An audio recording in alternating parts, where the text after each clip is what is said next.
Jemi në zgjedhje, çfarë është e majta, çfarë është e djatha. Kur je i majt, kur je i djath, kush i ka politikat e majta dhe kush i ka politikat e djatha. Çdo të thotë e majtë dhe e djathtë në ekonomi, çdo të thotë e majtë e djathtë në çështje sociale, por të gjitha këto në fakt, ne do kemi mundësi ti sqarojmë edhe ti kuptojmë më mirë me një nga miqtë e mi edhe të qendresës, pedagogun Brendon Kotori. Brendon, faleminderit që je këtu me mua. Kënaqësi, patjetër.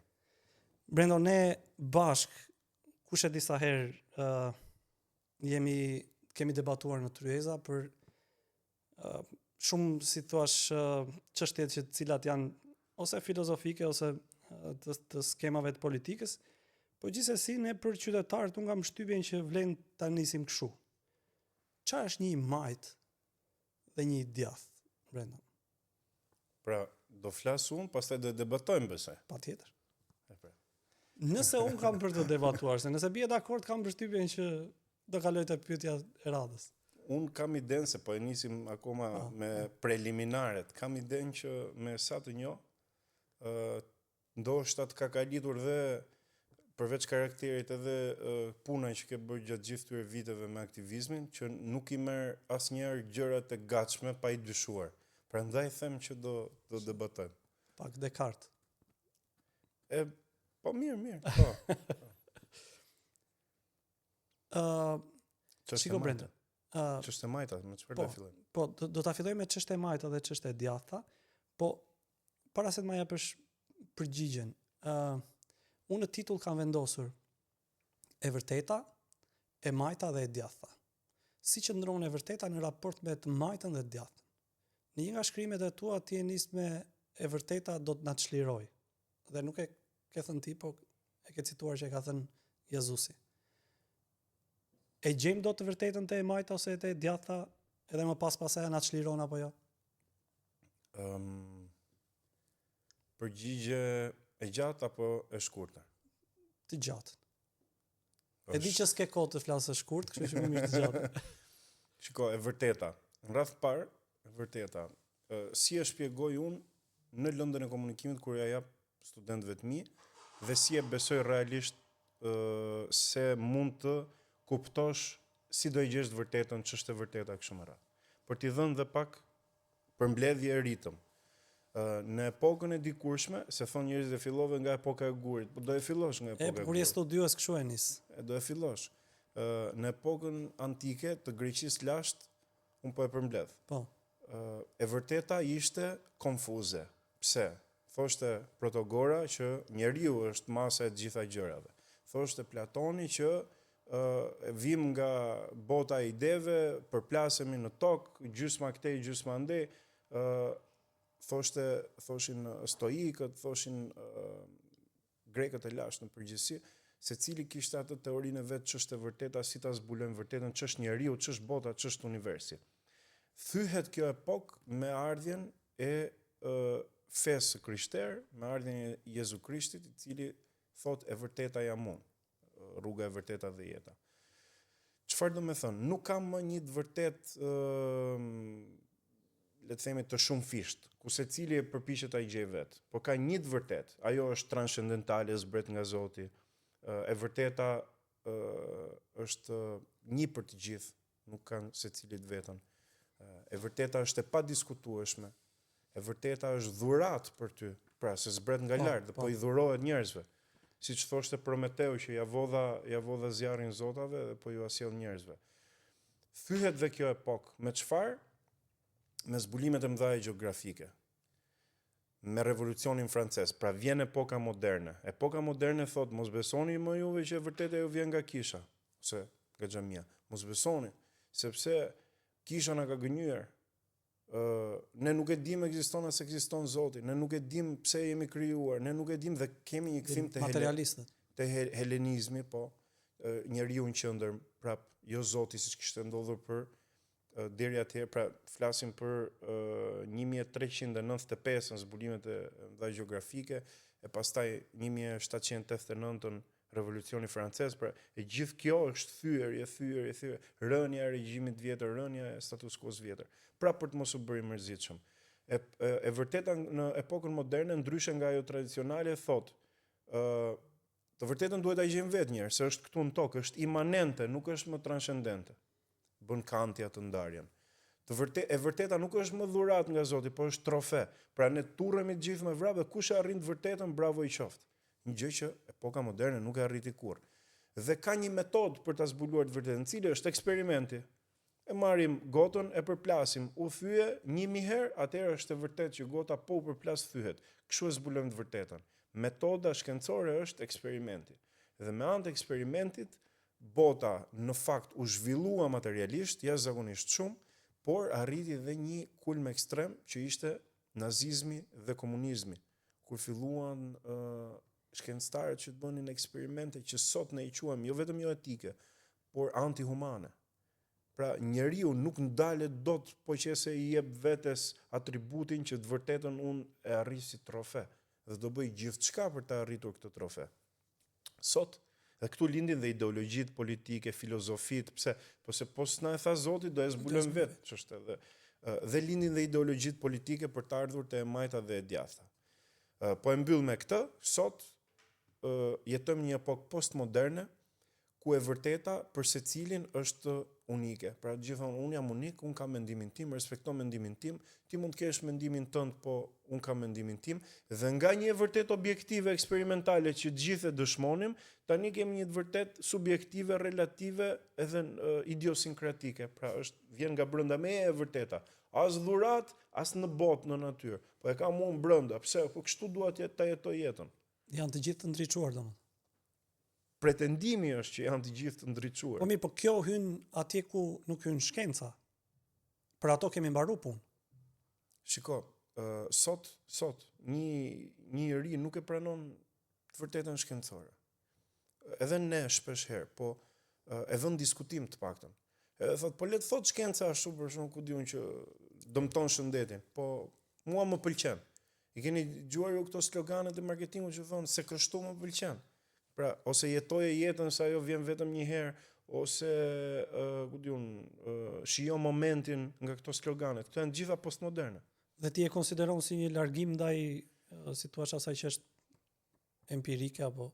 Jo vetëm. Pra, subjektivizmi, relativizmi të vërtetës në epokën postmoderne, që fillon sidomos pas revolucionit seksual, pas luftës për drejta civile në Shtetet Bashkuara, pra mbylljes së luftës dytë botërore dhe thyerjes së modernës, aty fillon dhe tani është në zhvillim e sipër, për shembull këto wokeizmi është një nga stadiet e postmodernës. Po ideja e postmodernës është kështu, jo vetëm të pranojmë të vërtet transcendentale ne që pas ka një Zot që na jep vërtetën etj, që ka një libër e kështu me radhë. Po ne nuk pranojmë që e vërteta është objektive. Sa i thot unë e shikoj kështu, ti e shikon ashtu, hajde bashkëjetojmë, po pa e cënuar njëri tjetrin. Nuk bijem dakord për të vërtetën. Ndërkohë, këto që ju përmendni, shkenca, politika, janë akoma mbetje të epokës moderne. Ne jetojmë kulturalisht në epokë postmoderne dhe ka një përplasje. Unë doja ta bëja pak të hyrjen që është në kufi të filozofikës, por nuk dua që ta mbajmë gjithë bisedën në këtë frekuencë, sepse dua të bëhem pak më konkret për ta lidhur me atë që është konteksti në vendin tonë. Tani për fat keq, kur ka zgjedhje, sporti kombëtar shqiptar janë zgjedhjet. Dhe ti munduash të flasësh për çfarë do gjëje, por nëse nuk flet për zgjedhje, rrezikon që ti flasësh vetëm vetes. Edhe gjithsesi është mirë të flasësh për zgjedhjet se është eveniment i rëndësishëm gjithsesi. Padyshim. Unë do të pyesja në atë çka ke pasur mundësi të ndjekësh në këto zgjedhje. A ka ndonjë, dhe ne tani kemi hyrë në këtë 30 ditëshin e fushatës, po dukshim zgjedhjet kanë nisur herët edhe për shkak të votës së diasporës, edhe duket sikur jemi mbi ngopur. Po gjithsesi, si mendon ti në fushatat zgjedhore? Ka një ndikim real tek qytetarët apo thjesht ne jemi le të themi një masë e madhe njerëzish të cilët pa formuar politikisht janë aty thjesht si shprehje emocionale dhe mbesin ose nuk mbesin, domethënë janë të polarizuar, o janë me PD-n, o janë me PS-n, dhe ti në një fjalë mënyrë si ja vlen as të bësh fushat. Mendoj që ka ndikim fushata zgjedhore, Është e vërtetë ajo që thoni juve, Partia Demokratike ka një bazë votuesish, militant, e cila edhe pse u lokund këtë 4 vjeçarin e fundit, pra që nga 2021 mbrapa, vazhdon të jetë aty, jo aq sa që ka qenë ndoshta pak më e vogël, po vazhdon të jetë një bazë. Partia Socialiste ka të bazën e gjithmonshme të komunistëve të vjetër edhe të komunistëve të rinj. Tani këta që janë baze PD-s shumë, baze PS-s shumë, janë qytetarë të edukuar, të kultivuar me teoritë e majta në PS dhe me teoritë e djathta në PD dhe janë besnik të bindjeve të tyre, apo thjesht janë me Real Madridin dhe me Manchester United? Mendoj, pra po jemi në perceptim. Edhe aq pak sa e kam kontaktuar unë politikën dhe partitë e ndryshme gjatë viteve. Të paktën nga 2009 kur kam nisur të merrem me fushata politike edhe teorikisht edhe praktikisht. Pjesa që ju thoni se janë të edukuar dhe ideologjikisht janë një masë e vogël. Pra ata pretendojnë që jam i djathtë, jam me PD-n se jam i djathtë ideologjikisht, por ndoshta as vetë nuk e din a janë të djathtë vërtet apo jo dhe a ndjekin PD-n pikërisht sepse janë të djathtë. E njëjta gjë dhe me Partinë Socialiste. Për shembull, unë e besoj, e ndjej në thonjza dhimbjen e dikujt që thot Edi Rama tradhtoi idealet e socializmit. Patjetër. Po ja këta janë të pakt. Këta janë të pakt që janë socialist apo komunist apo socialdemokrat dhe votojnë PS-n se s'kan ku shkojnë tjetër. Po këta janë të pakt. Edhe këta tjerët janë të pakt. Pjesa më e madhe besoj që janë tifoz. Pra ka një ndarje, mbani mend siç na thonin ne dikur që kur lindim që thonë ne jemi musliman ose ne jemi të krishterë, ata janë musliman. Kur lindim dhe unë të paktën kur kam qenë i vogël mendoja që ti lind kështu valla, nuk e çaj bën. Edhe kjo puna, pra ti nëse ke një traditë familjare të votimit një partie, mbështetjes një partie, ti thua unë jam socialist, ç'pun kam unë me ata janë të tjerët. Pavarësisht ti mund ta kesh shok, mund ta kesh kushuri, ai është tjetri. Pra ka një përvetësim në identitet ajo, edhe prandaj kthehet në tifozëri. E tifozëria është iracionale, nuk ka më aty edukim edhe fushate, edhe nuk ka, është iracionale. Bëj çfarë duash ti, unë jam me këtë. Shiko, unë po shikoja disa shkrimet e tua para se të takoheshim bashkë, edhe ishte shumë interesante kur ti në disa rreshta tregoje që në një vend ku nuk ka ngjarje të mëdha historike, është shumë e vështirë që të ndërtosh një qytetar të mirë edukuar politikisht. Pra tek ne nuk ndodhi revolucioni francez, as para asaj kur giotina i merrte, as mas asaj kur la një trashëgimi të majtës e të djathtës, ose vende tjera të cilët e kanë përjetuar këtë, dhe ne kemi përjetuar vetëm komunizmin. Edhe le të themi në komunizëm e sipër sigurisht që ti nuk mundet ti formohesh vetëm me një qasje. Ajo që unë dua të di është çfarë i ka ndodhur qytetarit shqiptar mbas rënies komunizmit 30 vite mbas. Ne e quajmë tranzicion. Nuk e ka ndihmuar ky tranzicioni hapësirën tonë publike për t'i sqaruar sa gjëra, se nuk janë pak, më janë 30 vite, më thonë. E ka ndihmuar 35 tani se s'po i numërojmë dot. Po, e ka ndihmuar disi. Po mendoj e para elita intelektuale se ka bërë punën e vet, sepse për shumë variable, për shumë arsye mund të jetë shitur, një ansuar apo bërë palë me njërin nga palët, edhe nuk ka pasur mision informimin, edukimin ton.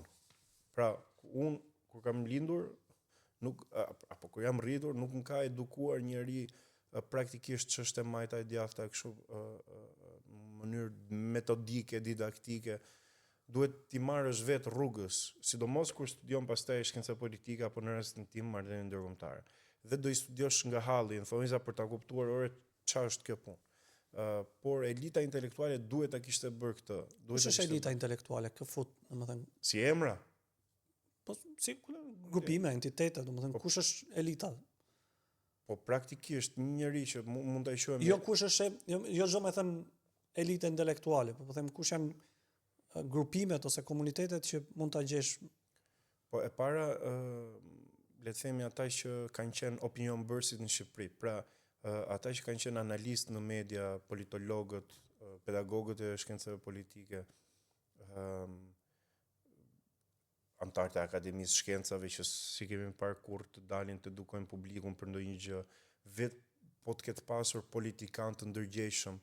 Pra, qytetrimet e mëdha kanë ata që njihen edukatorët publik. Ne si kemi pasur.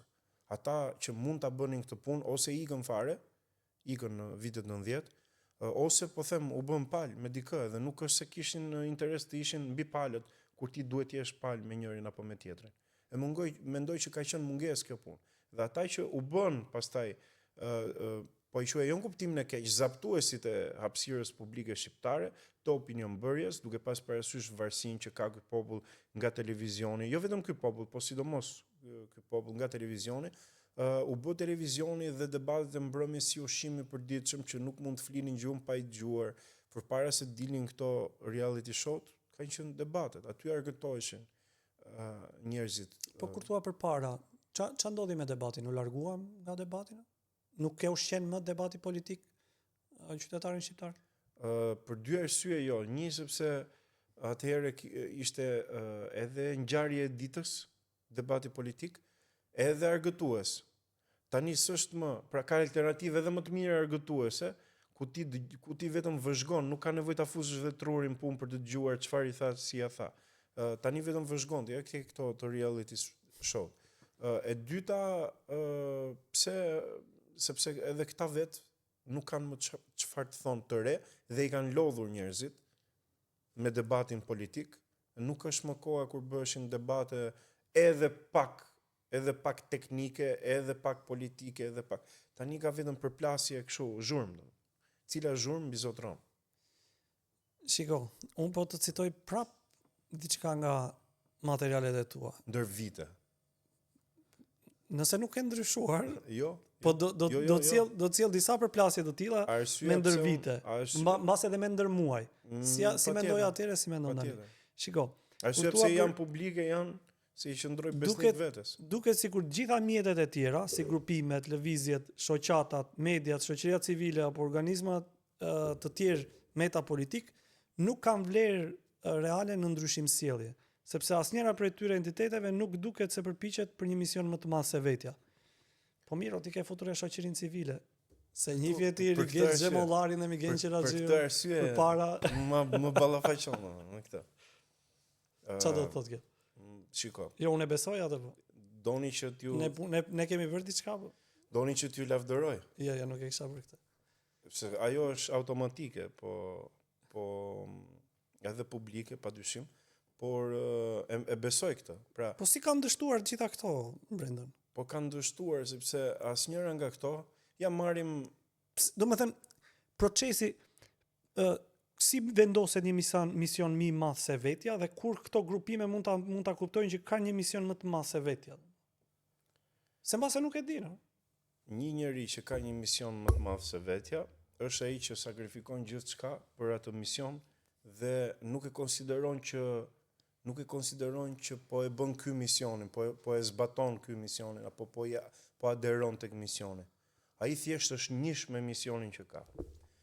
Marrim rastin e protestës që bët ju përpara 2 viteve, tani janë bërë 3 vite. Çmimeve? Po, rritjen e çmimeve. Ajo ishte një moment ku ti e kalon veten. Pra ti thua që unë jam i gatshëm të përballem me pushtetin, le të më heq fondet, le të më lër pa punë, le të më sjell ku diun tatimet e biznesi privat që kam apo, por unë do ta bëj këtë se ky është një mision publik dhe unë po e bëj për këtë punë. Ai është një moment. Po është një moment. Dhe është e vështirë ti ta bësh pa pushim këtë punë. E para. E dyta, ka dhe diçka. Në përgjithësi ka rënë koncepti i shoqërisë civile si një masë e përbashkët.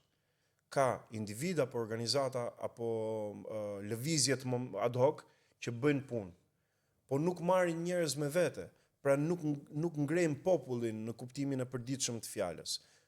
Jo në kuptimin revolucionar, po në kuptimin e mobilizimit. Për shembull, një moment spontan ka qenë ajo kundër importit të plerave ose plerat kimike. Plerave kimike, po. Ai ka qenë një moment kështu spontan që u mblodhën njerëzit. Padyshim në mënyrë të turmëzuar u mblodhën, një pjesë nuk e dinin as çfarë ishin, pse ishin e si më radh.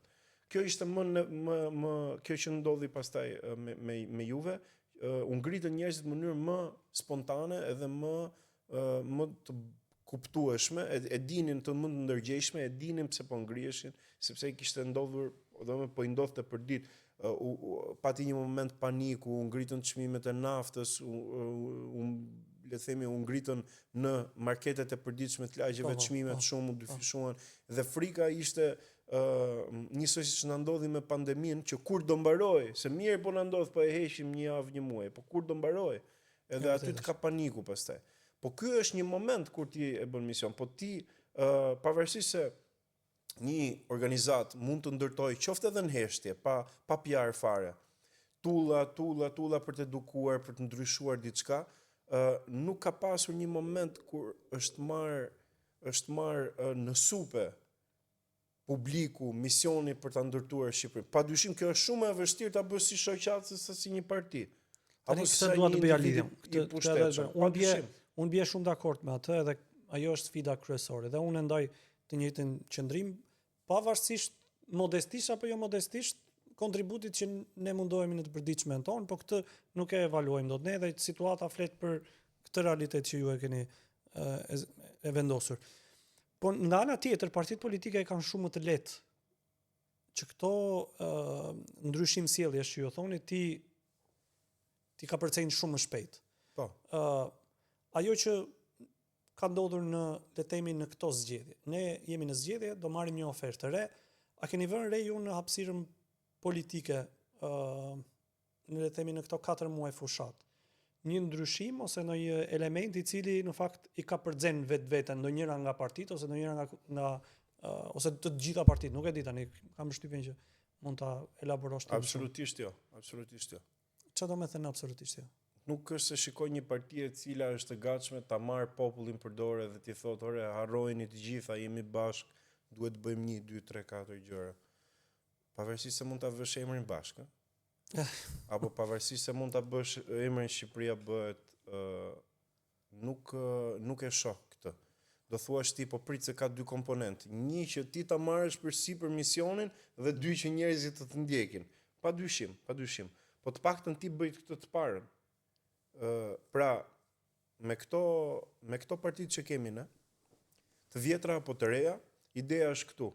Unë të ndërtoj njerë çfarë më duket më populiste dhe nga halli, populli vogël, strukturë shumë e ngurtë, politike, zgjedhore, parlamentare, kushtetuese, po doni. Të kap sa më shumë.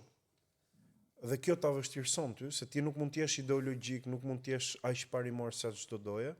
Po nga ana tjetër ka dhe diçka. Partitë bëjnë një herë populizmin dhe pastaj ndërtojnë programin.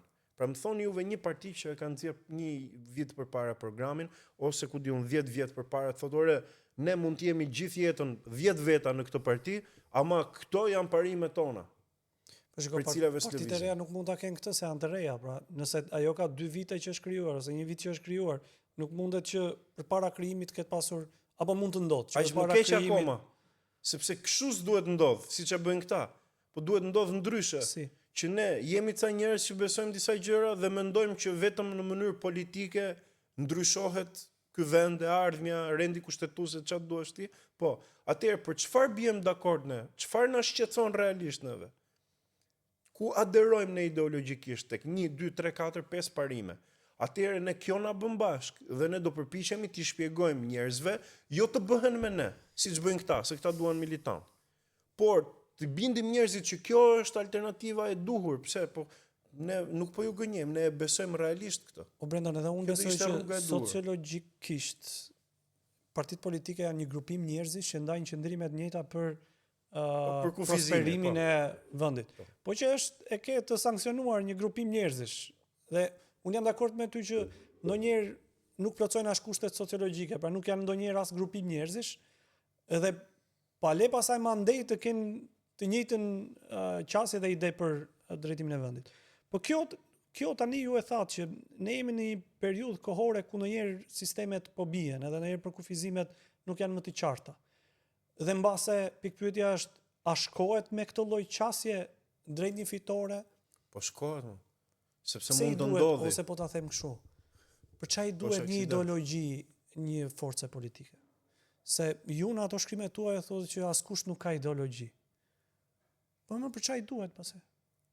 Po mirë, Se për shembull nuk ka ideologji PS-ja, është pushtet. Nuk ka ideologji PD-ja, ka qenë në pushtet. tjetër pra, po. Mund të vi prapë në pushtet, mund të iki nga pushteti. Tani këtyre të vegjëlve ose të rinjve, ata që duan pushtet, që janë individ të mirë, disa prej tyre kemi respekt, disa mund mos kemi respekt. Po nëse këtyre ju ka funksionuar pa ideologji, po ç'po i lodhim kokën këtyre ne dhe kërkojmë llogari pse s'kan këta ideologji domo. Sepse kjo metodë është postmoderne.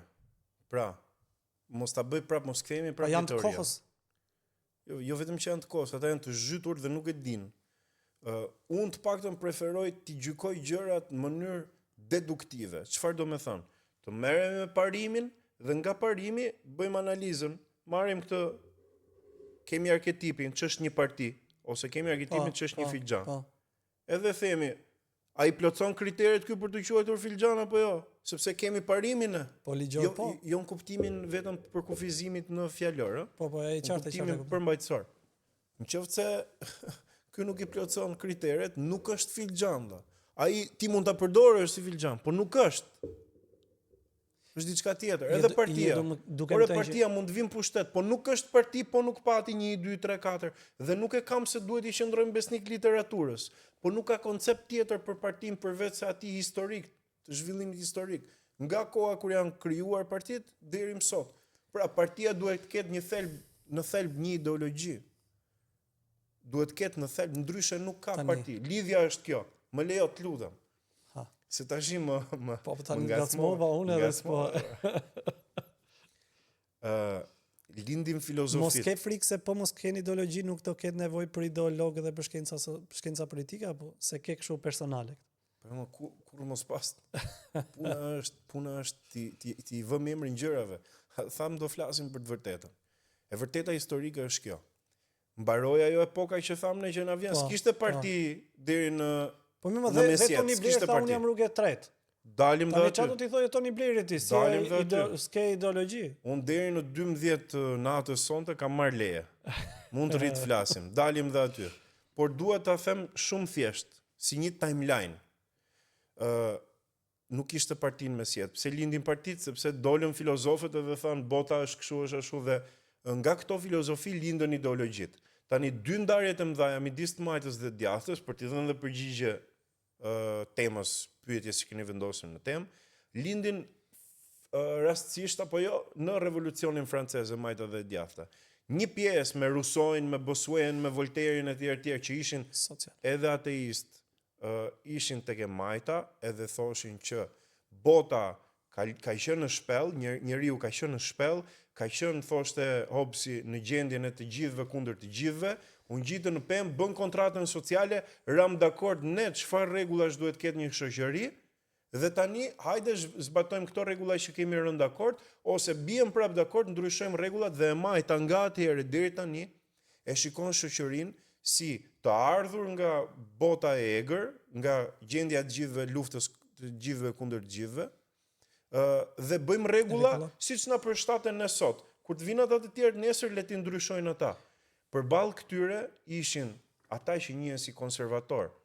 Edmund Burke, Joseph de Maistre, Alexis de Tocqueville, Friedrich von Gans e të tjerë, të cilët thanë, jo më vëlla, një sekond, si e bën ti këtë punë kështu? Ne e para punës njerë jemi të krijuar nga Zoti, po edhe po se besove ti këtë, ne nuk jemi gjallësa natyrore kafsh politike, siç thoshte dikur Aristoteli.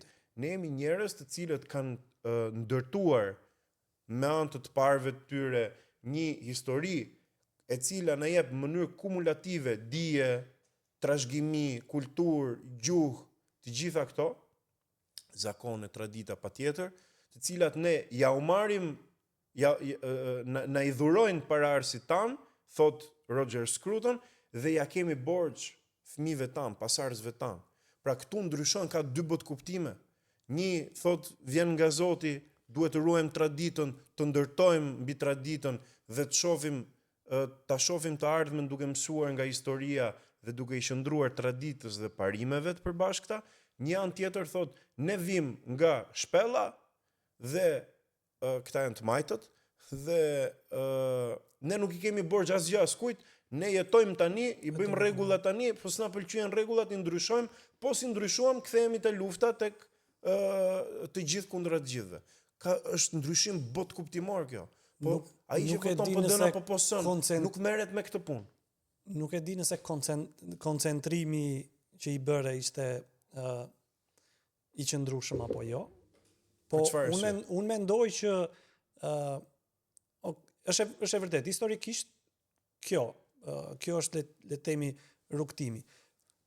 Por unë do doja që të kuptoja sa e rëndësishme është roli i liderit në një strukturë apo formacion politik për të imponuar ideologji grupit. E rëndësishëm është.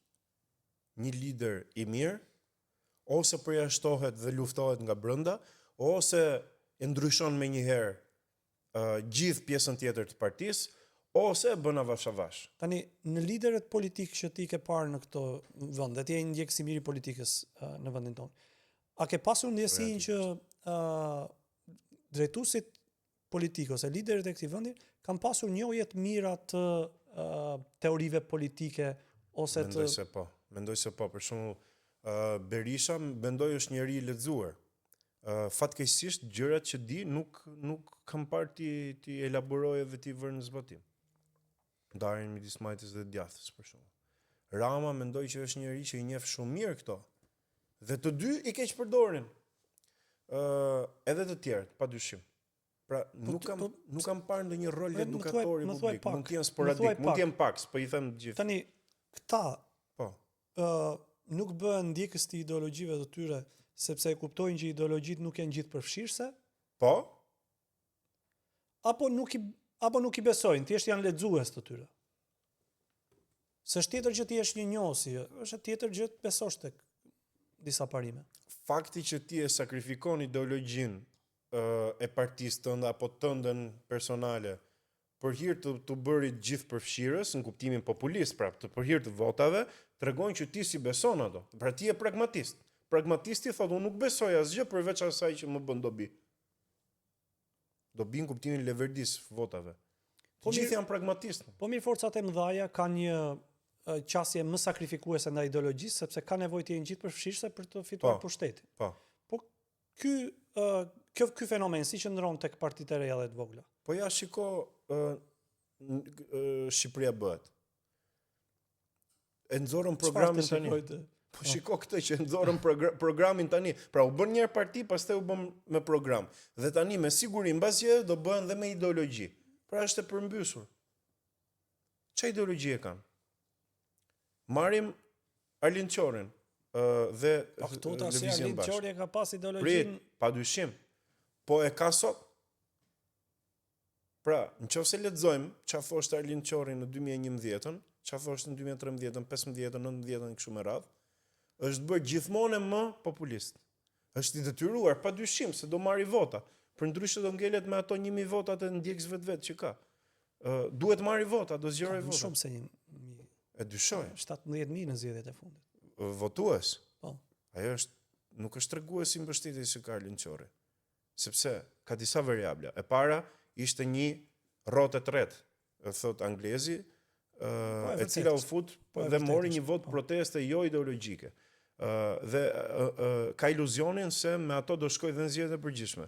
Ndërkohë që në zgjedhjet, nëse ishin 3 mundësi dhe ti nuk doje as Belindin as Veliajn, do votoje për këtë për protestë ose s'do votoje fare. Tani ke 2000 ca kandidat, po. Dhe që secili, pra është komplet gjë tjetër, nuk ka shanse që të shkojnë prapë ke. Ti ke bërë një shkrim para pak muajsh dhe unë thjesht do ta risjell për të kuptuar a i qëndron të njëjtës ose dikush nga këto parti ka evoluar nga ajo që ti ke konstatuar muaj më përpara dhe është një lojë shumë e bukur. Mua në fillim më duk si estetik si shkrim, por pastaj mendova që mund të ishte diçka më shumë. Është kjo semiantika e partive të reja. Dhe ti thua, nismja thurje e vetmja gjë që ofron janë diagnozat mbi çfarë shkon keq. Po. Lëvizja Bashkë, thua Bashkë i një grupimi të izoluar brenda shoqërisë, pra që nuk bëhet bashkë me askë. Absolutisht. Shqipëria bëhet, nuk ka treguar deri më sot asnjë mënyrë se si bëhet dhe aq më pak se çfarë duhet bëj. mundësia, thua, Ka ndryshuar pak. është themeluar nga Agron Shejaj si një frymëzim prej modeleve botërore të biznesit politik. Dhe euroatlantikët janë një rast më flagrant i një në kufit e qesharakës. Tash unë mendoj që këtu ke pasur një frymëzim profetik shumë interesant se ku e ke pas ditë që do beshin qesharak duke nisur me këto video. Profetik është fjalë e madhe. Kompania dhe njëson kështu, domethënë emri thua mund të ngjasonte një kompani e fluturimesh ose rasti parashikimi motit. Tani, nga kjo analizë ju ke bërë partive të reja që kryesisht e marrë me emrat dhe domethënien e tyre. Po. A ka pasur diçka që ka lëvizur nga vendi nga dita që ti i ke si thua reflektuar ose medituar mbi këto? I marrim me radhë. Nisma thurje. Bën vetëm diagnozë po. Apo ka thënë edhe gjë tjetër? Po. Ka një lider, goxha orator, domethënë pa kompliment i sinqert. S'do të thotë që e vlerësoj për gjërat e tjera, po padyshim është orator, është një debatues shumë i mirë në hapësirën publike shqiptare, i cili bën akuza, bën diagnozën e çfarë shkon keq, dhe alternativat që jep, edhe i kam dëgjuar pak në këto kongreset e veta që kanë bërë konventat çaj quajnë mbledhjet e partive, i ka shumë të përgjithshme. Shëndetësia duhet të përmirësohet, duhet do bëjmë këtë, duhet të bëjmë atë, do më shumë investime. Këtu nuk ka ideologji, nuk ka program politik, ta thuash këtë.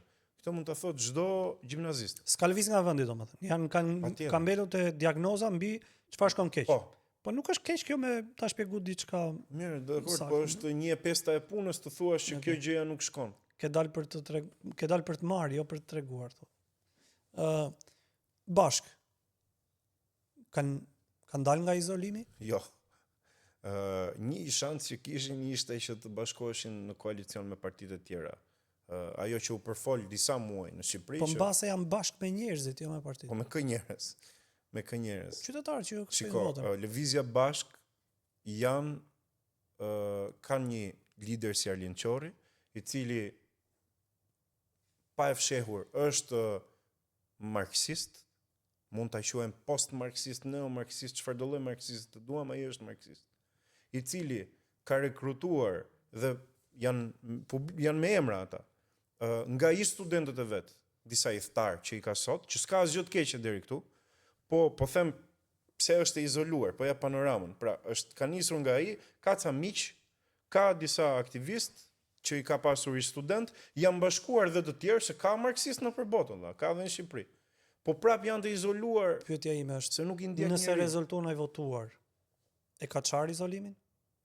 Jo, nëse rezulton e votuar, nuk ka çarë izolimin. Është prap një grup i izoluar, do të thotë një grup i vogël. Grupi i izoluar mund të jenë dhe neonazistët në Shqipëri. Që mund të jetë dhe i izoluar dhe nëse është shumicë. Padyshim. Sepse një grup jo i izoluar do të thotë që është një grup që ndërvepron me grupet e tjera brenda shoqërisë, apo që përfshihet, ka fleksibilitetin, është poroz. Niklas Luhmann është një sociolog që flet për këtë punë. Po ideja e izolimit nuk është se janë vetëm pak, janë ideologjikisht të izoluar. Pra, sa do të jenë, pjesa tjetër nuk i qas, pjesa tjetër e shoqërisë shqiptare. Edhe neonazistët mund të ketë në Shqipëri, po prap janë të izoluar. Këta janë edhe të izoluar, edhe të fshehur, kurse këta janë të izoluar për të hapur neokomunistët. Shqipëria bëhet. Nuk ka treguar deri më sot asnjë mënyrë se si bëhet Shqipëria, dhe aq më pak se çfarë duhet bëhet. Vazhdojnë të jenë? Jo, kanë treguar disa gjëra se si mund të bëhet Shqipëria. Unë mendoj që është program elektoral dhe jo plan i bështetur, siç po thonim, në një ideologji, apo e lëm ideologjin fare. Por të paktën ti të bësh atë që sot Europa e njeh si policy-based decision making, evidence-based decision making.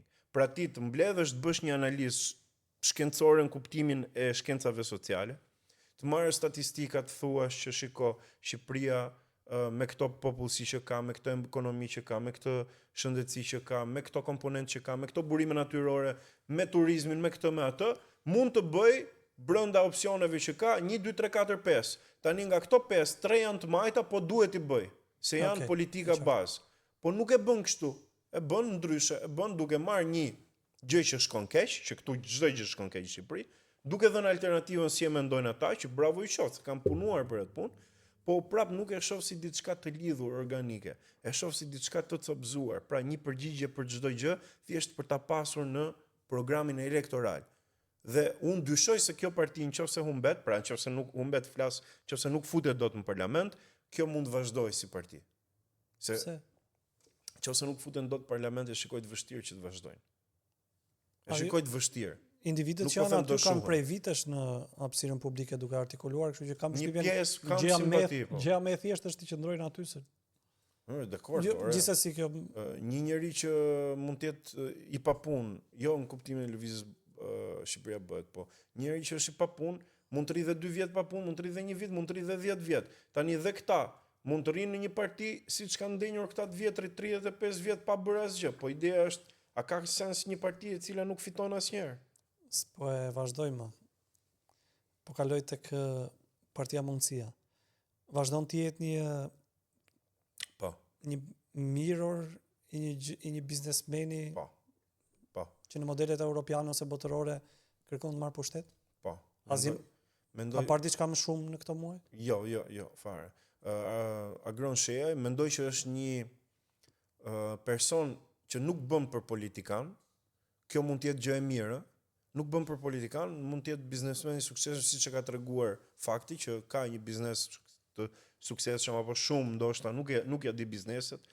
Nuk bën për politikan, në çë kuptim mund të jetë gjë e mirë, sepse njerëzit janë të lodhur nga politikanët. Ky mund të jetë njëri i veprimit, nuk e kam parë, si deputet e kam parë që ka pas atë aksionin e vet vogël, por prap brenda PD-s, nuk është se i është rebeluar ndonjëherë dikujt, kur rebelua doli fare, nuk më duket se ka figura të tjera të rëndësishme brenda partisë vet, ose të paktën unë nuk kam parë. Ka një djalë të ri relativisht Erald Kaprin që është historian, ka një lloj prestigjit vet personal nga profesioni, por nuk kam parë të ketë afruar të tjerë. Tani ka gjithë drejtën e botës që paratë e veta t'i shkri për Shqipërinë siç kanë bërë rilindasit Agron Shea. Nuk e di a ka këtë mision. Unë nuk jam kundër të pasurve, përkundrazi, jam kundër të varfërve, nuk dua të ketë varfër, dhe do doja që të pasuroheshin të gjithë, dhe të bëheshim të gjithë edhe për ata që i pretendojnë si oligark. Hajde bëhemi të gjithë oligark. Ku ta gjesh ta marrësh si model përveç pjesës së mungesës moralit pastaj. Aty s'bie dakord. Por në parim jam pro Agron Shea në politik edhe pse jo në parlament, por nuk jam një ndjekës i tij për një arsye. Besoj ka këtë të djathtën kapitaliste që e ndjek me modelet e Berlusconit, Trumpit, Joshua Goldsmith që kandidoi dikur për kryetar bashkie të Londrës etj, por nuk më duket se ka një njohje të politikës në këtë kuptim. Vin tek euroatlantikët. Po. Janë rasti më flagrant tua në kufi të Qesharakës. Se nuk ka asnjë kuptim së parti. E ke pasur për memet që do të vinin, apo ishte një lloj parashikimi apo një lloj evidentimi i asaj që kishe parë deri në atë moment? Ja nuk e mendoja që do shkonte aq Qesharake. Të paktën në sytë e mia, se dikush tjetër më thotë që është një gjetje brillante, fushate. Unë nuk e konsideroj ashtu. Unë mendoj që prestigji dhe integriteti i një politikani është mbi populizmin. Edhe duhet qëndroj. Dhe kur cënohet prestigji, integriteti dhe ti vetë personi yt, reputacioni yt personal, ç'të duhen të tjerët. Por ja që ai nuk e mendon kështu. Pse mendoj që nuk ka asnjë kuptim si parti? Jo vetëm nga emri, nga gjithë historia pse lindi. Lindi nga një luftë e gjatë për të thënë që PD-ja është e imja, ndërkohë që i humbi gjithë mbështetjen e PD-s, pavarësisht se kishte vulën pra lideris, po flas për Indri Hasan, flas për Lulzim Bashën. I humbi të gjitha vetëm për të qëndruar ai vet, nuk ja doli, premtoi që nuk do bënte parti të re, premtoi që do luftonte për Partinë Demokratike institucionalisht për të marrë atë pjesë, e braktisi në fund dhe identi i tij që ishte që shkoi tek Partia Djathtas 1912 Enkelet Dalibeaj, e braktisën të gjithë praktikisht, dhe ai donte një parti ku ti mund partia. Kjo është si do e shkruante një historian rrugtimin e tij. Po nëse ai ka parimin me vete, ka ideologjinë me vete. Jo, po them, më thoni për çfarë idesh ka Lulzim Basha që ja ka prezantuar publikut. Jo si lideri PD-s, se aty ke një program ti që do e thuash, Berisha tani dele thot taksë është 10%. Beson se beson është programi i partisë. Nuk kam dëgjuar asnjë gjë përveç 77-313. Jo sot. Ore që nga dita që është faqur në publik si figurë publike politikan. Çfarë një ide që ka Lulzim Basha, një ide për botën? Jo, këtë në kam shtypje nuk e është. Kjo është e vështirë ta shquash tek të gjithë këtë elita e drejtuese. Përgjithsesi Partia Euroatlantike, që unë vazhdoj të qëndroj faktit që nga emri është si kompani fluturimesh. Çfarë i ofron votuesit shqiptar, mua, çfarë më ofron? Që nuk më ofron askush tjetër, ose që edhe po të më ofrojnë tjerët, kjo më ofron më mirë. Po e marrim si një treg, ku unë duhet votoj, pra do blej, do paguaj parat. Çfarë më ofron? Këtë duhet të kuptoj. Mbetet për të eksploruar në ditët që kanë mbetur të fushatës. Por gjithsesi, unë dua të vazhdoj të dy pyetje poshtë pragut. Më dole fiks të sondazhe. Okej. Këtë do pyesja. Kemi parë shpesh që nëpër studio televizive prezantohen sondazhe edhe komentohen sondazhe. Mirë, po unë doja dija në mënyrën se si paraqiten ose në mënyrën kujt i paraqiten dhe në Shqipëri sondazhet mbi politikën janë matës të situatës apo përcaktues të asaj se çfarë do ndodh. Nuk e di nëse isha i qartë. Po. Masin në një moment të caktuar kampioni që ata, me thënë qasjen tonë për votën, apo para përcaktojnë duke na dhënë një pasqyrë për të përfituar diçka tjetër në ditët e mbetura. E para që dua të them është që ne nuk kemi një kulturë të gjatë të përgjigjurit në sondazhe si popull. Po ka disa sondazhe që kanë qenë të saktë, le të themi, kanë rezultuar. Po, e vërtet është. Që do thotë e kanë bërë mirë punën në kuptimin e asaj shkencës. Janë ofruar shumë, po. Pra nuk kemi një kulturë të gjatë. Në Gjermani ose në Shtetet e Bashkuara ose diku tjetër, ku bëjnë këta punëtorët e call centerëve tanë, vëllezërit, motrat, kushërinjt punë sondazhe, ata çdo ditë marrin telefonata nga call centerat për t'u përgjigjur sondazheve dhe shumica i përgjigjen, marrin kohën, janë mësuar ata që po bëhet një sondazh ta kuptojmë dhe ne ku jemi. Tani në Shqipëri ç'a ndodh? Ose do i përgjigjet ai se ka frikë se nuk është anonim, ose i përgjigjet dhe i mbyll telefonin sepse bezdiset, ose i përgjigjet ashtu si do donte ai të dukej dhe jo ashtu siç mendon në të vërtetë. Pra unë mendoj që në metodologjinë e sondazhit ka shumë probleme kur vjen puna tek kampionimi i shqiptarëve dhe tek popullata në kuptimin metodologjik të fjalës. E dyta, ka disa sondazhe që kanë rezultuar shumë afër me rezultatin zgjedhor. Se le të themi në vendet që ju i përmendët kanë filluar edhe të dështojnë sondazhet. Patjetër. Pra japin rastin e Trumpit, deri diku dhe rasti gjerman mund të jetë i tillë. Po, sepse njerëzit për shkakun që votojnë për Trumpin ose për ADF-n, mund të kenë dhe turp ta pranojnë me zë të lartë që po do votoj për atë.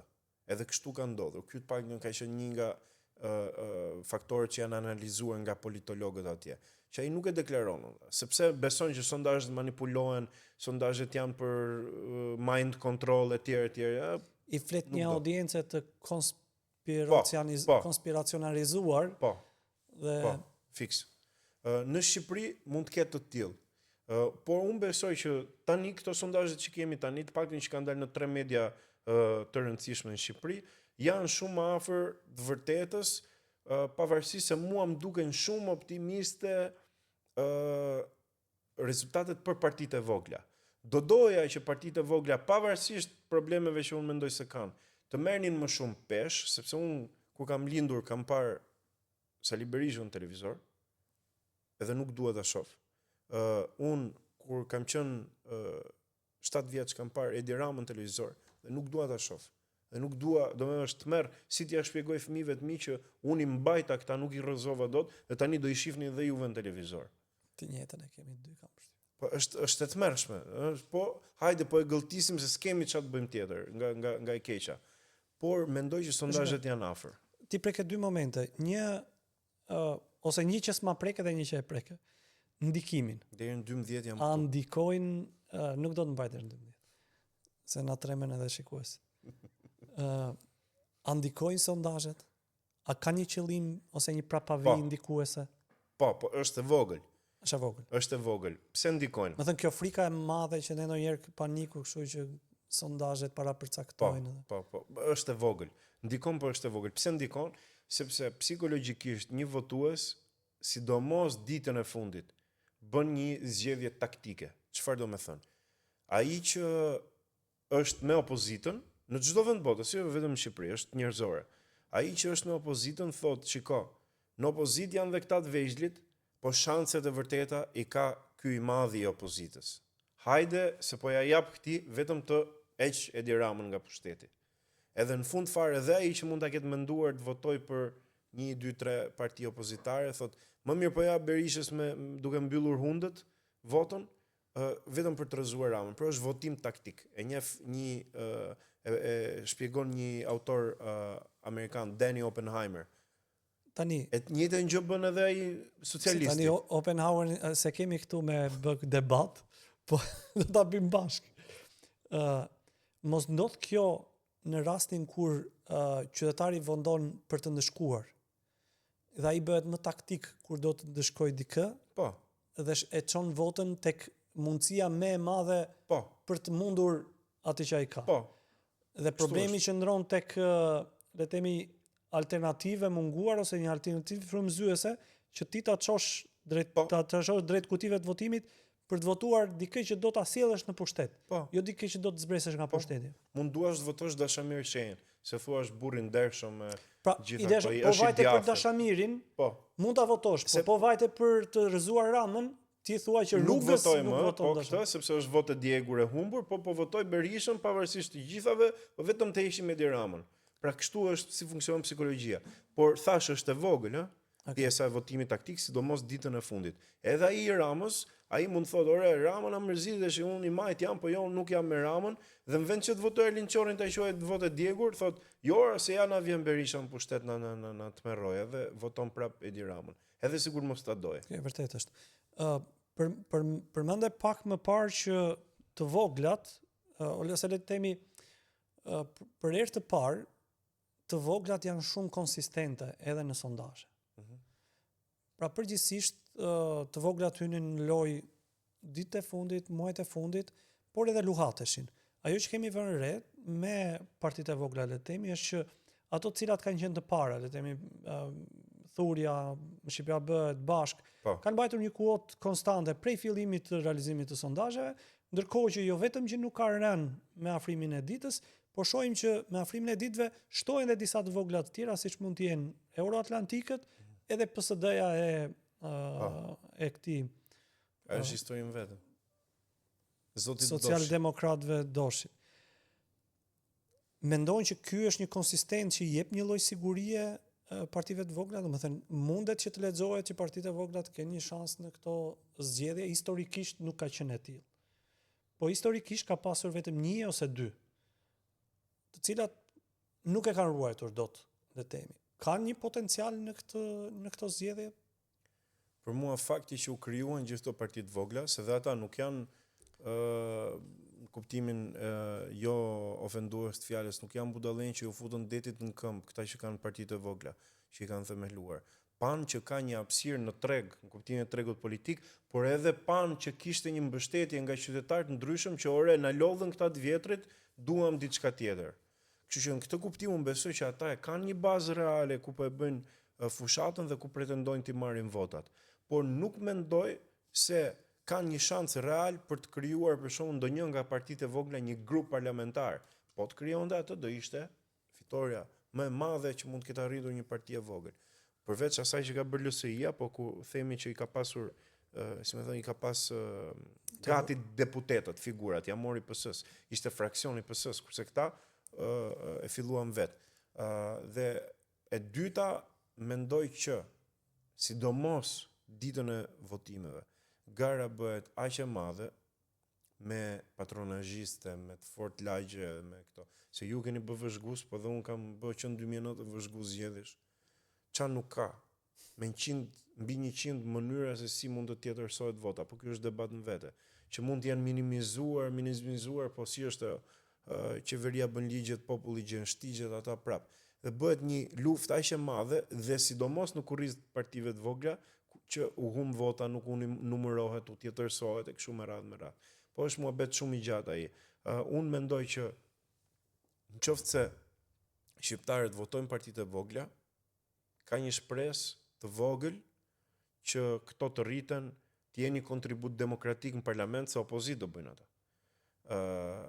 Dhe sidomos të keca zëra, si më thënë, që nuk kanë një interes që tani imediat për të bërë kompromis me pushtetin. Një parti e madhe mund të bëjë kompromis me pushtetin, si ato që kemi parë, jo merr një leje ndërtimi, jo më lëre hat ke biznesi etj, kurse këto të voglat do kenë atë inercinë e euforisë edhe mund t'i mbajtë çik më gjatë kontributit demokratik që mund të kenë në parlament. Po unë mendoj që një parti e vogël e cila fut më shumë se një person, pra në këto zgjedhje në parlament, duhet ta quajë sukses. Duhet ta quajë suksesin absolut. Zgjedhjet përgjithsisht mbasi përfundojnë, ka një problem me legjitimitetin. Edhe me, le të themi, pranimin. A shikoni një përsëritje të tillë në këto zgjedhje? A do kemi sërish me, domethënë, një lloj mungese të legitimitetit? Patjetër. Edhe le të themi, të së drejtës ose një lideri ose partie të pranuar? Patjetër. Pse?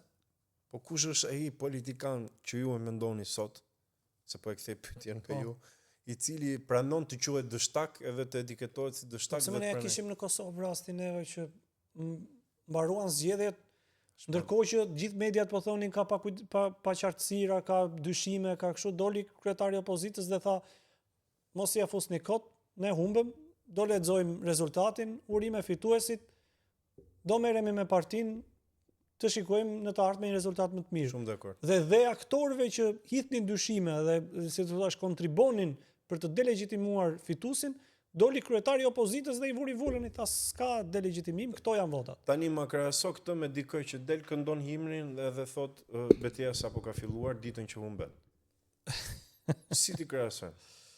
Ose më thoni një herë kur ka pranuar, kur nuk kanë thënë hap kutit ose largohu. Pas kemi të reja. Kur nuk ka bërë ai, kur nuk kanë nxjerr njerëzit në 21 janar.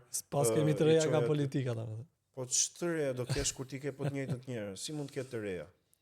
Po e vërtetë është. Do të thënë nuk mundet të presësh rezultate të ndryshme nga një eksperiment kur ne do bëjmë një lojë të vogël. Më duket se jemi drejt fundit që do bëjmë lojën. Po, pak a shumë drejt fundit.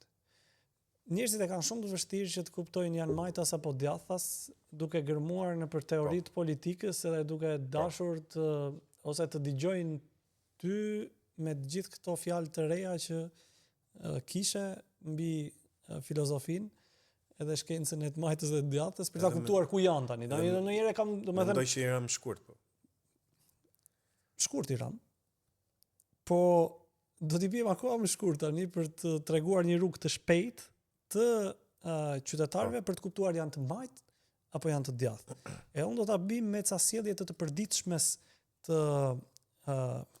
jetës tonë. Po. Kur dy shok janë në tavolinë dhe mbarojnë së piri kafen. Po. Njëri paguan kafen, kurse tjetri pret t'i paguhet kafja. Kush është i majt dhe kush është i djathtë? Interesant. Unë thashë do i binim shkurt. Berisha i djathtë apo i majt e kështu. Jo. Aty s'del gjikundi. Mendoj që nuk e ndan pagesa e kafes ai i majt apo i djathtë. Por si instinkt personal, mendoj që i majt është ai që e paguan kafen. Dhe i djathtë është ai që pret t'i paguhet kafja. Tash nëse ai pret ai nëse pret është oportunist, po nuk është i djathtë, por ai që paguan mendoj se është i majt për dy arsye, pra ndryshe nga kapitalisti që e konsideron të shenjtë lekun, ai se konsideron lekun, ai konsideron të shenjtë gjëra të tjera, dhe dyta nuk pra ka të ndjenjën e empatisë që kanë zakonisht majtët, se të majtët mendojnë që po bëra mirë do ndryshoj botën, do ndryshoj botën. Ndërkohë që nuk mjafton të bësh mirë duke dhënë lëmosh, duke paguar një kafe. Interesante.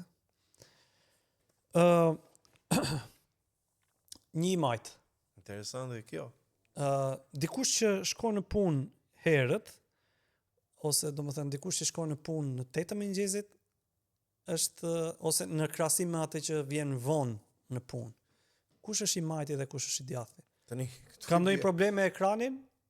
Jemi okay? Shumë mirë. Këtu i bie që kush është, si më thënë, përtaci dhe kush është më i zellshëm më shumë se i majti djathtë. Si ta ndaj unë këtë? Si kush është më i zellshëm? Po se ai që ikën punë më herët, para orarit, nuk është i majt apo i djathtë, është më i zellshëm.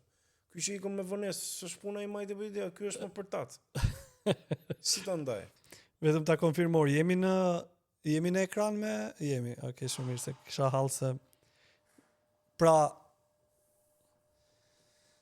e kisha një çik të vështirë ta konfirmoj. Po ja quaj kështu unë me këtë interpretim, po nuk i qëndroj deri në fund që i djathtë është ai që shkon me vonesë në punë, sepse ai përpiqet ta maksimizoj kohën e vet të lirë dhe t'i japi sa më pak pronarit nga koha e vet. Po nëse jetë ajo nesër.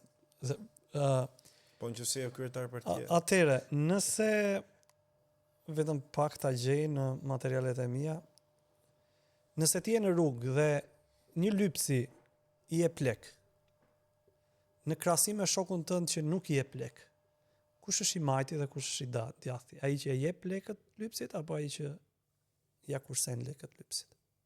Praktikisht është i majt ai që jep lekët, teorikisht është i djathtë ai që jep lekët. Pse? Sepse natyrën solidare, atë misericordian që e quajnë katolikët, duhet ta ketë i djathti, sepse ai beson Zot dhe ai beson që i varfri ndihmohet nga komuniteti. I majti beson që të varfrin duhet ta ndihmojë shteti. Ne i paguajmë taksa shtetit, shteti ndihmon të varfrin. Ne paktën besimtarët besojmë që ndihmon njeriu, jo shteti. Atëherë nëse ti i jep një lypsi në rrugë, je i djathtë. Faleminderit. Po.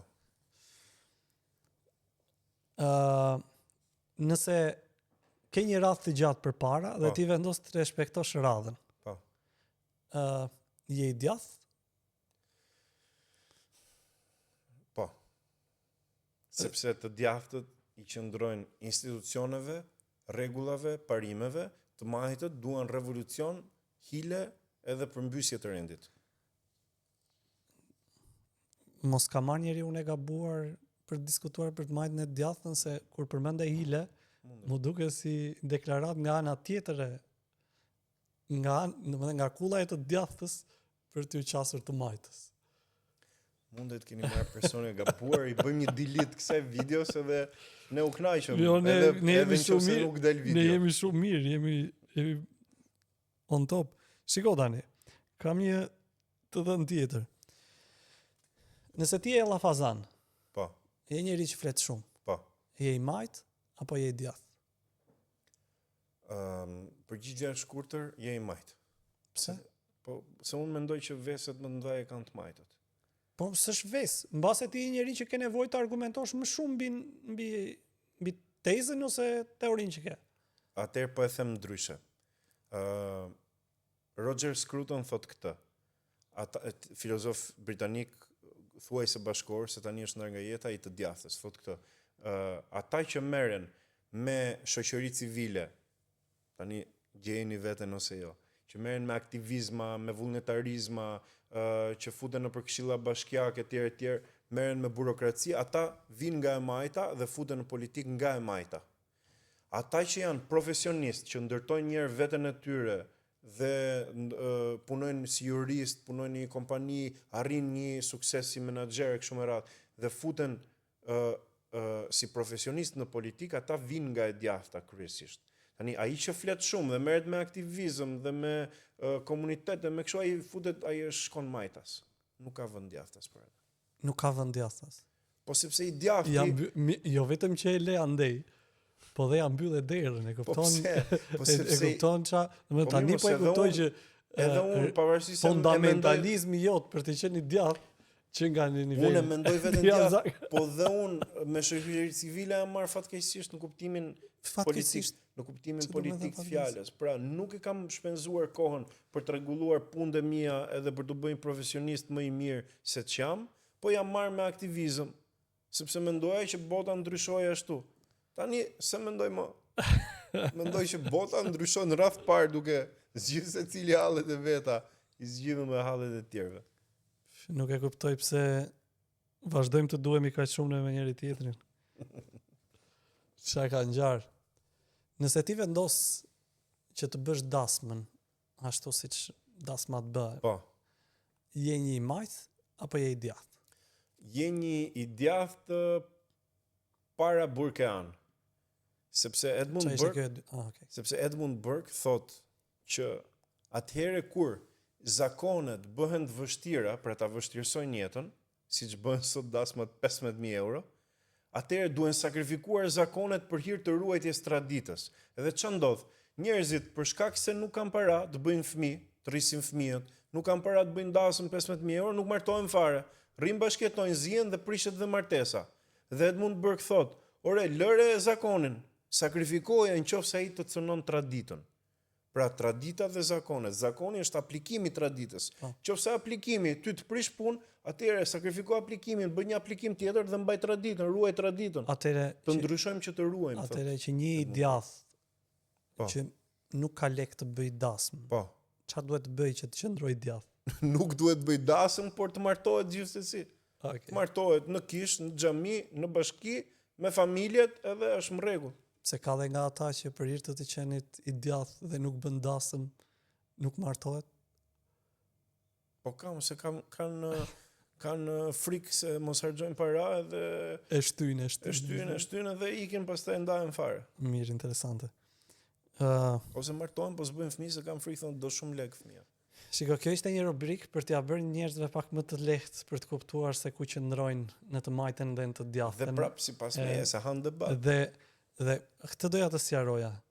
Dhe nuk di nëse i kam ofruar dëgjuesit një qëndrim objektiv duke të pyetur ty, që tregove të gjithë fundamentalizmin tënd të djathtë në këtë çështje. Unë dhe me djathtët brenda djathtës kam probleme, se ka dhe djathtë fashist. Edhe djathtë që jam liberalist. S'jam unë me ata. Shiko tani. Kemi ardhur në fund. Mirë, po në fund, unë të gjithë miqve ju marr nga një opinion të shkurtër dhe nga një qendrim të shkurtër mbi liderët politik të cilët do shkojnë në zgjedhje në 11 maj. Dhe do ta nisim me kryeministrin Rama. Një fjali e shkurtër ose një qendrim i jot? Sa më shpejt vazhdosh me tjetrin, aq më pak do duhet ta shoh fotografinë e tij. Sali Berisha? Thash 35 vjet që është aty. Nuk kam më asnjë simpati, të paktën prej 2009-s. Lulzim Basha? Nuk është më politikan, nuk e di çfarë do bëj pas këtyre zgjedhjeve, po edhe këto zgjedhje s'duhet i bënte, ishte një gabim, njeriu duhet ta kuptojë kur e ka kohën për t'u tërhequr me nder. Ilir Meta? Nuk e di a është aty ku e meriton të jetë apo jo, sepse kjo është çështje e drejtësisë, por për perceptimin publik moralisht njerëzit janë lehtësuar që ai mund të ketë marrë një ndëshkim si ai që ka aktualisht. Socialdemokrati Tom Doshi? Për mua nuk ka një problem që ai është non grata në Shtetet Bashkuara të Amerikës, nëse ti ke të drejtë mund të jesh edhe non grata në 180 vende të botës, por unë dyshoj se zoti Doshi po bën, pra ka bërë deri tani atë që si biznesmen ky tjetri Agronsheaj, ka bërë Agronsheaj e bën hapur, ky e bën pak underground. Për shembull, unë mbaj mend dolin lajme në verë në 2017-ën, ishte ditë Bajrami, tani është Kristian Demokrat, edhe tha po shpërndaj kutia tha sepse është ditë Bajrami dhe jo se po blej vota. Dhe mua këto shedi, pra këto nuk besoj se më bëjnë që të kem në një admirim për personin fjalë. Përveç gjuhës, që ka përdorur lart e poshtë në hapësirën publike. Adriatik Lapaj? Adriatik Lapaj është një person i cili mua nuk më tërheq, e vlerësoj shumë për atë që ka ngritur, sepse mendoj po unë do ta kisha bërë dhe nuk do ta kisha bërë dot. Po nuk kam dot një atraksion, nuk shoh se ka karizëm për diçka, por e vlerësoj që ka pas një sukses individualisht. Mendoj që ai është më shumë i djathtë se sa i majt në vetveten e tij. Nuk e di si do shkoj zgjedhjet, a do jetë apo s'do jetë në parlament, por mendoj që për aq sa ka bërë, vazhdoj ta bëjnë kuptimin e një lëvizje të denoncimeve, të kritikës që i bën politikës. Nuk e di a do ketë fuqi apo energji pas zgjedhjeve, por mua personalisht nuk më tërheq si individ. Dashamir Shej? Ky është një person që mua më tërheq individualisht, po që mendoj e para i ka kaluar kohën në kuptimin e çfarë mund t'i ofronte politikës. E dyta, mendoj që është i djathtë që i mungon aspekti i besimit, pra një djathtë duhet të ishte edhe kapitalist, edhe besimtar, edhe të kishte këtë ndjenjën e komunitetit. Ai nuk i ka këto, po është një djathtë tradicionalist që duket se ka një lloj pëlqimi, po nuk besoj se shkon dot më shumë se ç'ka shkuar deri tani. Agron Shej? Besoj se shumicën e gjërave i thash, për mua personalisht Agron Sheja është një person i cili nëse dështon në politik, nuk do ta vazhdoj, le të themi, misionin për të ndryshuar Shqipërinë. Dhe kjo tregon shumë. Ende Shabani? Vlerësoj retorikën, logjikën, debatues i fort, nuk arrit do t'i vlerësoj diçka tjetër. Dhe nuk do ta votoj asnjëherë, nuk përputhet as ideologjikisht me mua. Arlind Qori? Kur është episodi i radhës të flasim vetëm për Arlind Qorin? Ke shumë për të thënë? Kam shumë për të thënë, por po e përmbledh që të thuash që është një person që nuk duhet votuar, për mua është pak. Unë mendoj, jo ai si person, ndoshta është njëri i jashtëzakonshëm, nuk e njoh personalisht, mund kem shkëmbyer 2 herë për çështje librash. Mendoj që ideologjia që ai përfaqëson dhe përpiqet ta kamuflojë, ta bëjë sa më të bukur, është shumë më e rrezikshme se sa secila tjetër që është sot në Shqipëri. Dhe mendoj që komunizmi, marksizmi, sido që të rishfaqet, është vetëse i rrezikshëm për një popull, për njerëzimin. Është një ideologji mbi të gjitha pa Zot, një ideologji e cila, siç e thoshte Irving Babbitt, ka idiliken në thelbin e vet, fantazinë, ku mund të shkojmë, çfarë mund të bëjmë, si do të jetë bota, si ta bëjmë ne botën. Ndërkohë që thot ai, tradita na mëson të kemi imagjinat jo idilike, po imagjinat morale. Çfarë kemi bërë deri tash? Hajde ta përmirësojmë pak nga pak, ta bëjmë dhe nesër, ja kemi borxh të ardhmen fëmijëve tanë. Kurse këta thonë, nuk i kemi borxh asnjëri askujt, ta bëjmë botën dritë. Këto ishin në fakt liderët politikë të cilët do marrin pjesë në këto zgjedhje.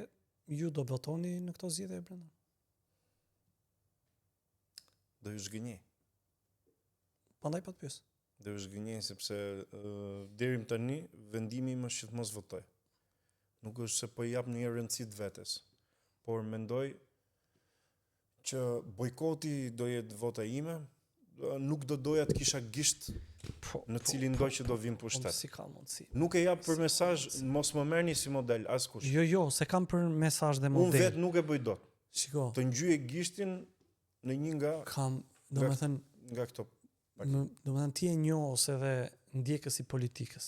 Po, ma thuaj tro. Dhe pasi ke parë që me mos pjesëmarrje nuk e thën asgjë, mua më llahtaris se si e mendon të mos pjesëmarrësh. Dhe po të them, dhe po them, dilema është e madhe, por nuk ma bën zemra, ç'a të bëj? Po them, nuk mori pjesë Basha në zgjedhje. Dhe demokracisë nuk i plasi fare se nuk mori pjesë. Po. Të gjithë u bën të majta. Po. Nuk mori pjesë në parlament. Po. Nuk i plasi fare demokracisë mos pjesëmarrja. Edhe masës më të madhe opozitare. Domethënë, imagjino se si ti arrin ta mendosh mos pjesëmarrjen, ndërkohë që demokracisë nuk do i plasi fare nëse merr pjesë ti ose s'merr pjesë. E pranojmë shumë kokulur dhe shumë sinqerisht të gjithë kritikën. Nuk kam çfarë të them, por nuk ma bën dora, nuk më bëjnë këmbët. S'kam çfarë. Nga sot takimet tona do jenë më të shpeshta derisa të më bini. Derisa ti të zhndërrohesh në një histori suksesi dhe unë t'i them njerëzve që Brendoni votoi. Po më janë bërë 2, se edhe një i ftuar tjetër nuk më votonte. Edhe e kam marrë kështu si mision tani. Nuk kam bërë muhabet me njëri tjetër. Por besoj që do ja dal. Unë domethënë do hym në negociat. Unë do rishoj diçka nga vetja dhe ti do vish do votosh ditën. Të shohim, nuk jam fundamentalisht hermetikisht i mbyllur. Po ti e dëgjove çfarë thash për secilin prej atyre tash. Si më bën zemra o t'jap votën ndonjërit prej atyre.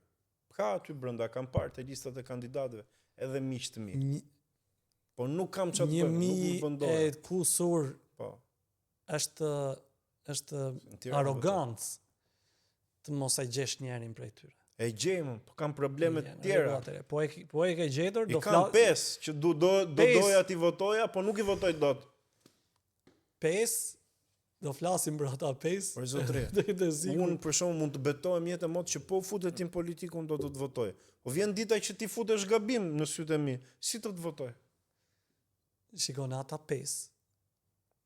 Do gjejmë një artific që kjo të ndodh. Sepse dreqin amori pasaj, më kupton. Pasaj ti do fillosh do shash 4 vjet, ti do fillosh 4 vjet do shash atë që fitoi, më kupton. Kam pasaj do të bëj mute. Paktën 2021. Do ta llogarizoj. Televizor kam dalë vetëm për çështje ndërkombëtare. Nëse ti nuk voton. Po. Nëse ti nuk voton, do vishte podcasti im. Po. Dhe ndërkohë që unë do flas, po, ty do ta bëj atë mute. Po. Edhe ti nuk e zë për 4 vite të ardhshëm. Dhe unë do të ftoj çdo javë të flasësh me atë murin. Më pëlqen. Kështu dhe më pëlqen si më futen kurth. Do të thënë do ishte i mjet presioni tani, nuk e di nëse do funksionojë ose jo, por gjithsesi do mundohemi t'ia dalim.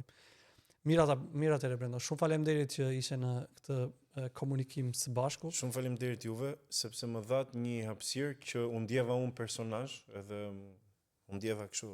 Më kënaq ajo egoja, thash, jam unë një personazh i një podcast. Po, kam përshtypjen unë u argëtova edhe u kënaqa, edhe kam fituar ca gjëra që nuk i dija. Unë e çmoj dhe admiroj këtë bagazhin tënd në të lexuar, në të cituar, edhe në të artikuluar të gjitha ato që lexon drejt në kuptimin kontekstual, se ndonjëherë mund të jesh edhe recitues në kuptimin e një lexuesi që ka shumë. Po që unë e vlerësoj shumë informacionin që ti merr dhe si e shtrin në kontekst. Shpresoj që nuk u bëre i lodhshëm, megjithse ti nuk u bëre i lodhshëm, por unë shpresoj shumë që edhe miqtë që na kanë ndjekur të kenë vlejtur edhe të kenë fituar diçka nga ky bashkëbisedim. Kështu që kush nuk ka pasur kohë i rikthehet, sepse ishte pak i gjatë. Faleminderit edhe miq në komunikimin e radhës, do jemi së bashku. Nëse do jemi para zgjedhjeve, do flasim vetëm për zgjedhjet. Nëse jemi mbas zgjedhjeve, do fillojmë të flasim për ato që janë hallet tona, edhe që kanë përshtypjen nuk ndryshojnë shumë nga para zgjedhjeve. Kështu që miru pafshim dhe miru takofshim në komunikimin e radhës.